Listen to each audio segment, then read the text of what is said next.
After Milton disappeared, the only thing he left behind was a room full of paintings.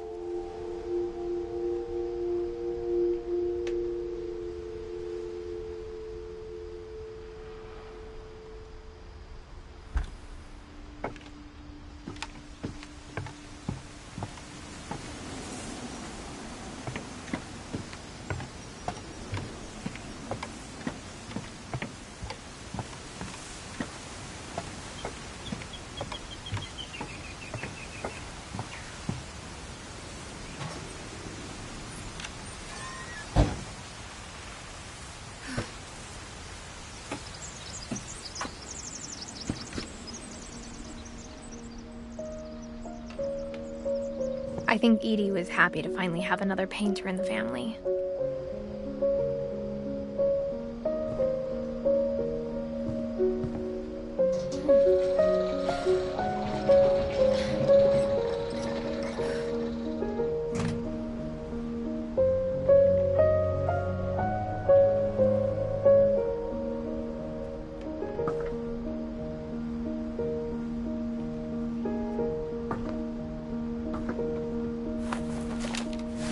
Milton Finch in The Magic Paintbrush.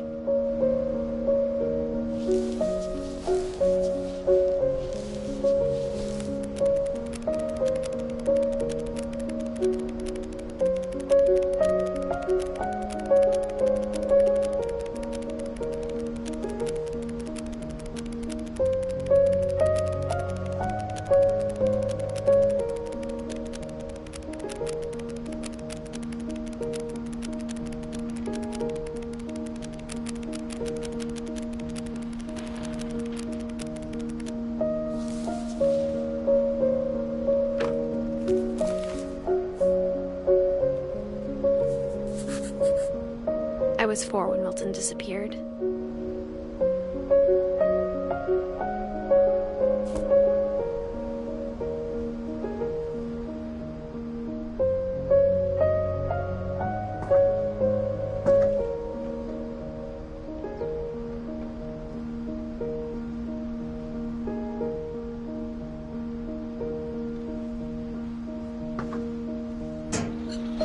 Mom spent months searching for my brother.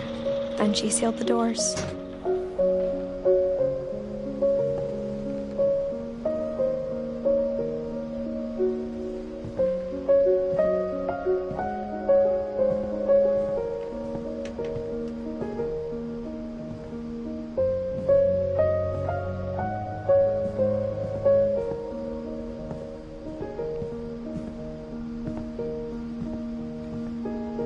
Whatever Milton had found in the house, Mom didn't want it getting out.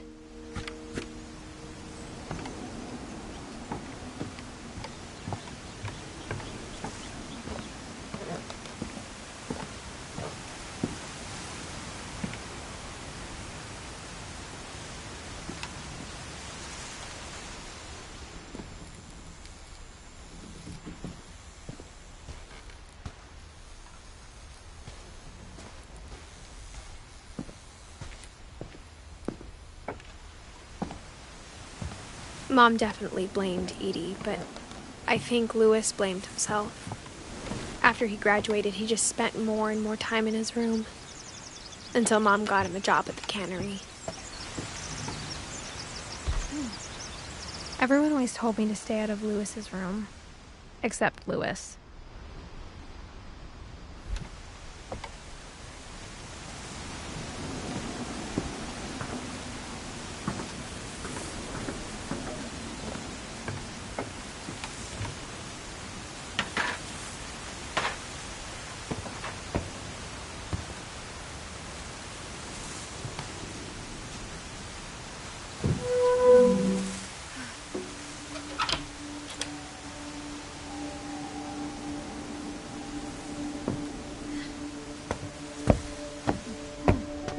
Louis's room smelled very, very familiar. That part of him lived on.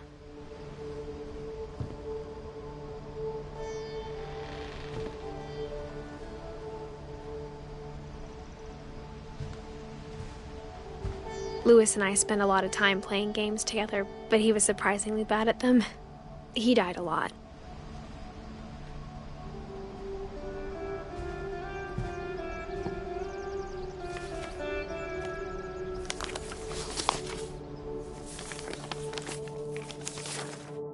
Dear Mrs. Finch, as Lewis's psychiatrist, I can understand your desire for an explanation. As I see it, the trouble began in January, shortly after we convinced your son to seek treatment for substance abuse. Newly sober, I believe Lewis first noticed the monotony of his daily life.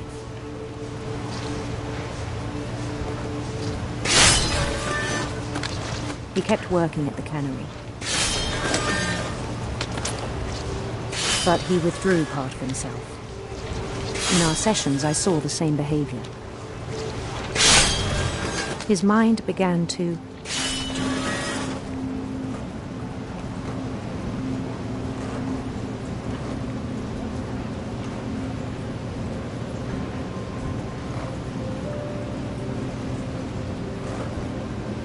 wander.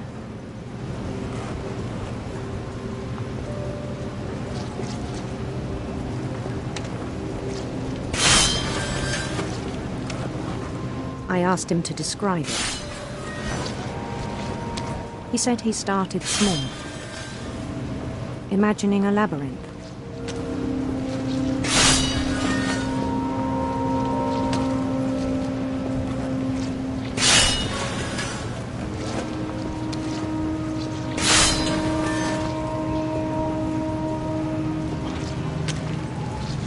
He'd feel his way about.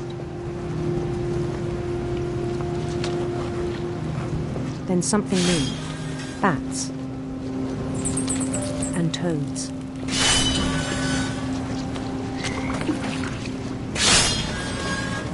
And things that have not names.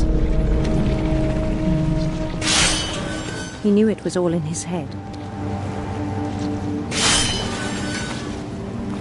But he took it very seriously. I had hoped he'd find himself.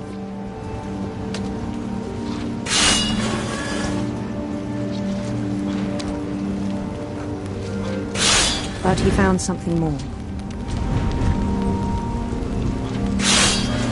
I worried about him then, daydreaming at the cannery. I spoke with his boss. But he said Lewis had become a model employee. Methodical, tireless, focused. Like a whole new Lewis. So I let him go on.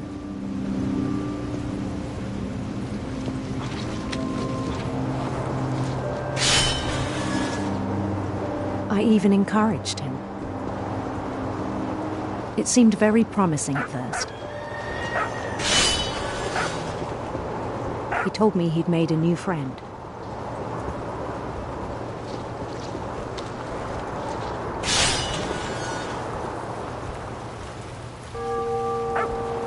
On the edge of a city he named Lewis-topia.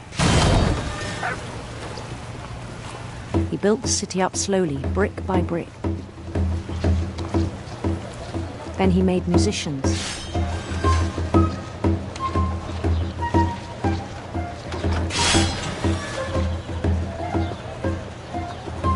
And songs for them to play. He talked about starting a band.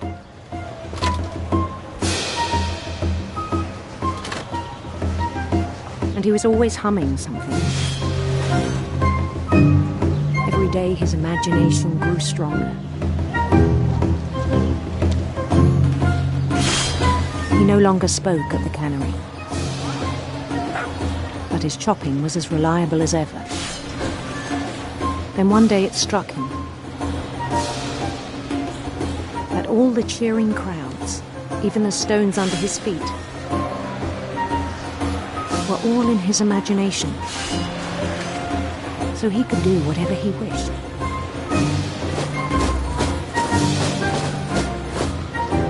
He held an election for men, and he won.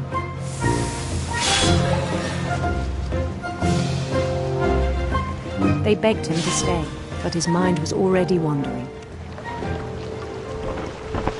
It became a game for him.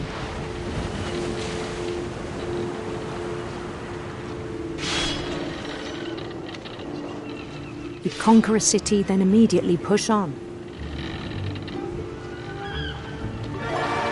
New Louisville. St. Louis. He started drifting away from our reality.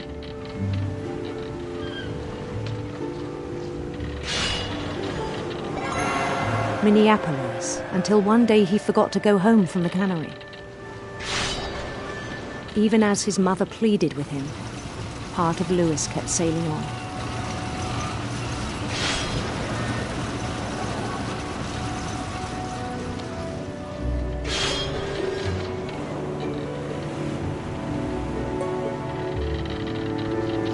In Louisburg, he heard rumors of a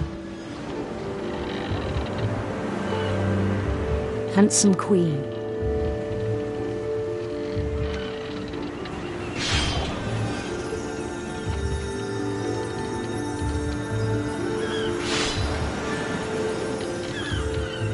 The queen was on her own quest for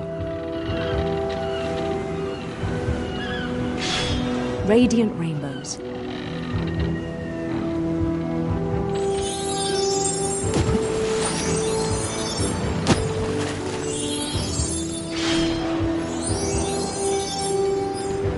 He followed the sound of her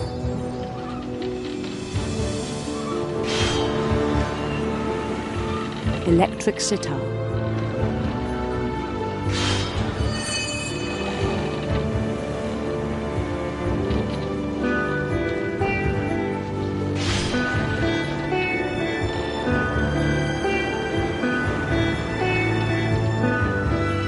His chase led him to a golden palace east of the sun and west of the moon.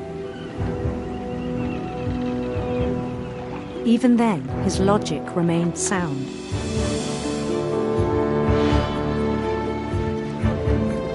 He knew the world was all in his imagination.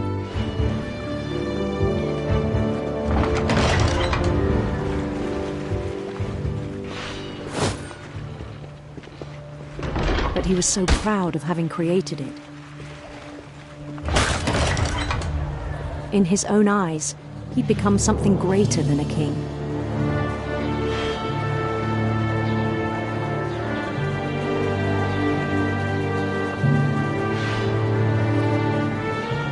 For someone who'd never known success in the real world, I think it was overwhelming.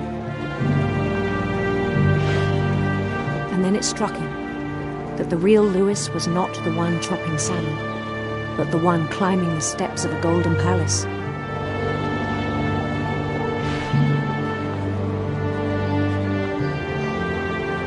My imagination is as real as my body, he told me. It was hard to argue with him.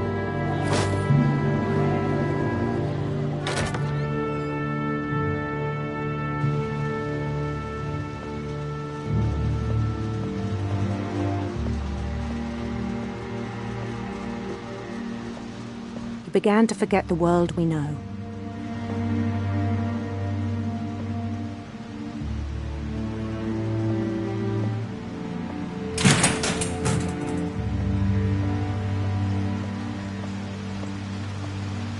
I think it pained him to remember Louis, the cannery worker.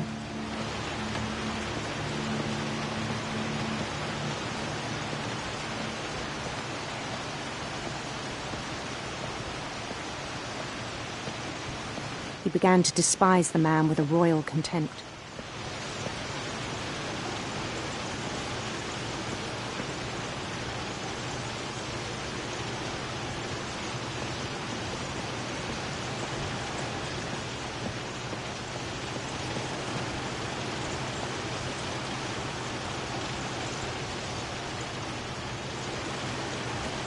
I still thought I could save him.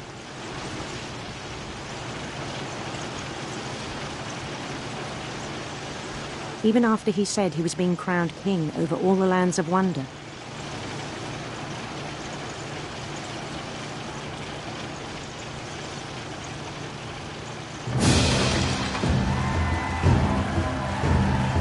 The palace would be packed with his companions.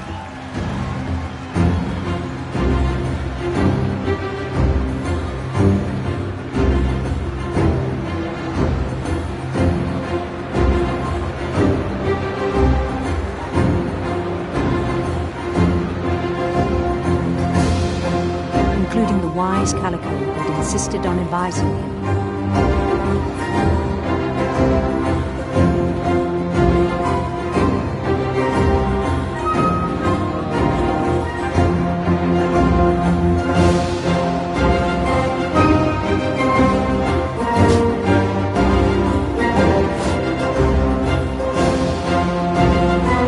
His queen waited, holding his ground.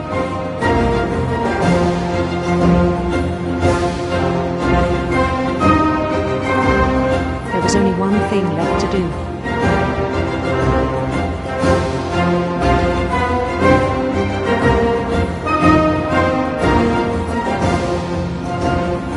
Bend down his head.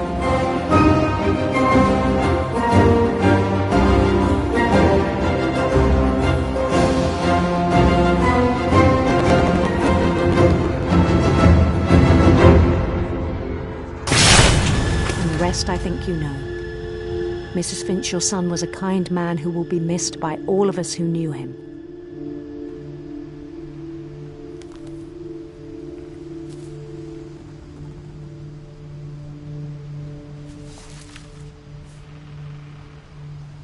My brother was really cool. I wish you could have met him.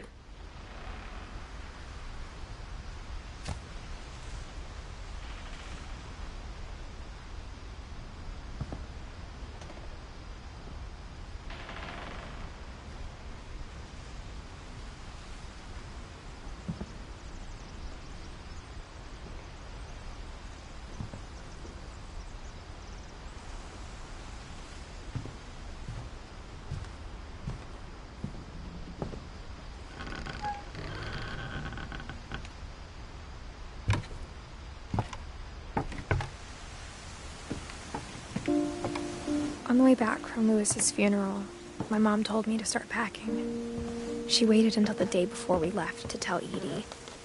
I'm not sure if she wanted to make it easier or harder.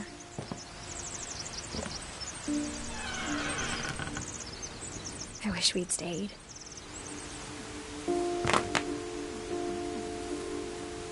But I understand why we left.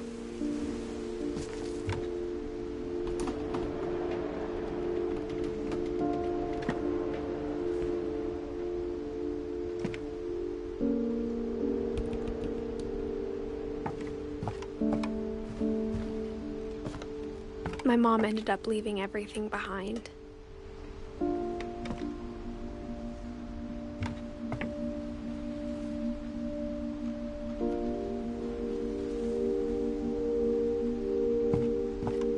What happened that night had been coming for a long time.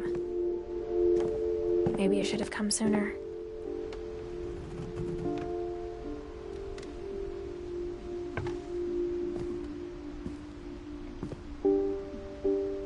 But it had to end one way or another. All that's left now is to tell you about that last night.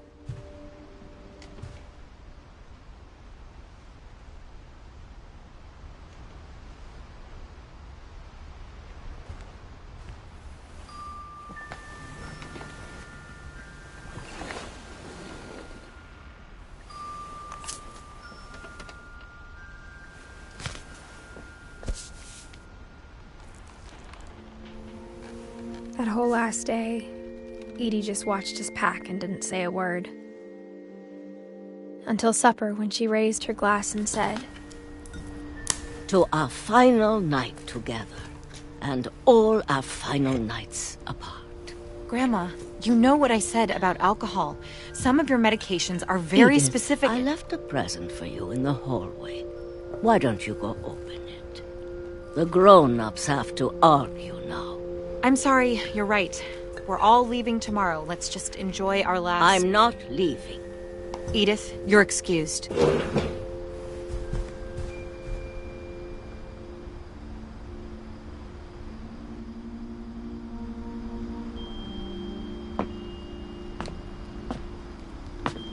The power had been shut off that morning, but Edie always had plenty of candles. When my mom sealed the library, I don't think she knew about the other entrance. Or that Edie had a key to it.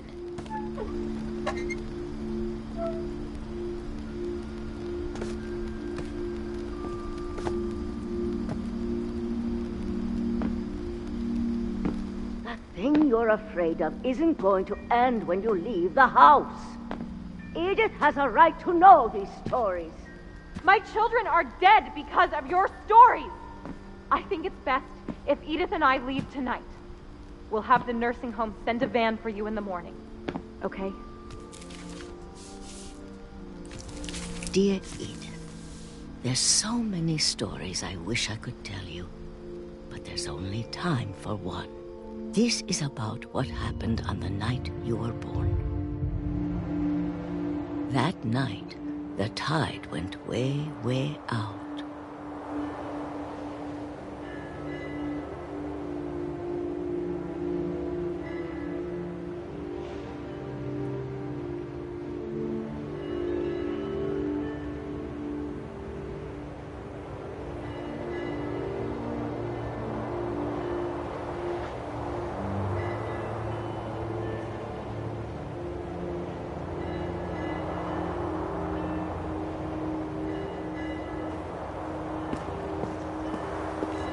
It was the first and last time I ever saw the old house aground. There'd been an earthquake out in the middle of the ocean. They called it the lowest tide in 1,000 years. God, it smelled awful. You know, I've seen that house every day of my life.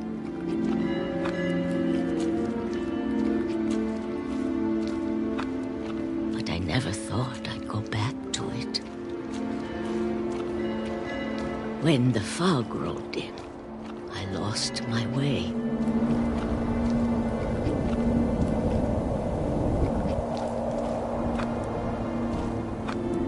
I got turned around.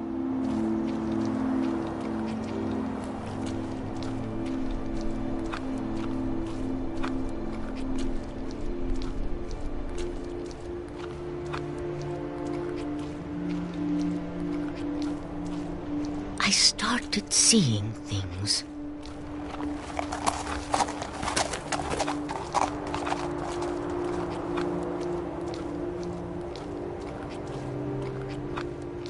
Things I'd forgotten had ever existed.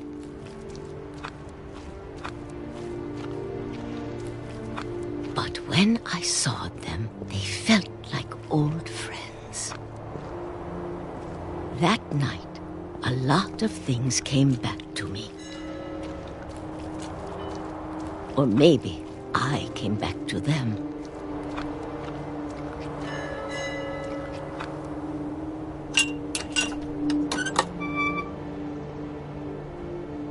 Things I can't explain, but that I need you to try and... Edith, what are you doing in here? It's mine. Edith! Mom, you're gonna rip it! Let go! I kicked and screamed, but Mom dragged me to the car. I never saw Great-Grandma Edie again. The next morning, the van came to pick her up, but she was already gone. After that, we moved around a lot.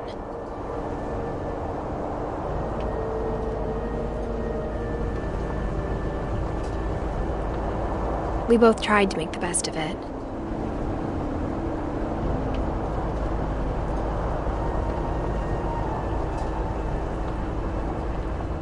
A few years went by.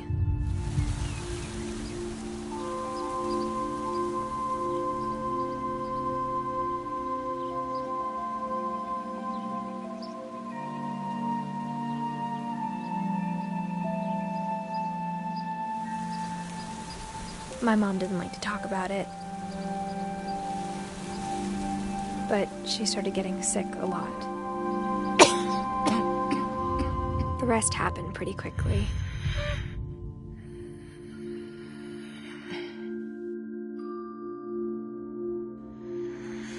She got better for a while, and then she didn't.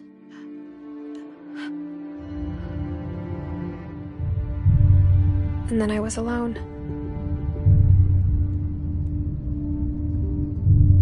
The last Finch left alive.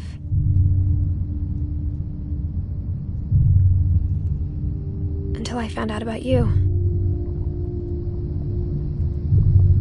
I'm still not sure what to tell you about all this. If we lived forever, maybe we'd have time to understand things. But as it is, I think the best we can do is try to open our eyes. And appreciate how strange and brief all of this is.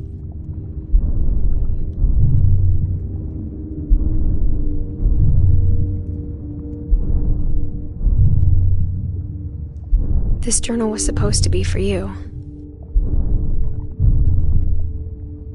But now I hope you'll never see it. I just want to meet you and tell you all these stories myself. But I guess if you're reading this now, things didn't work out that way.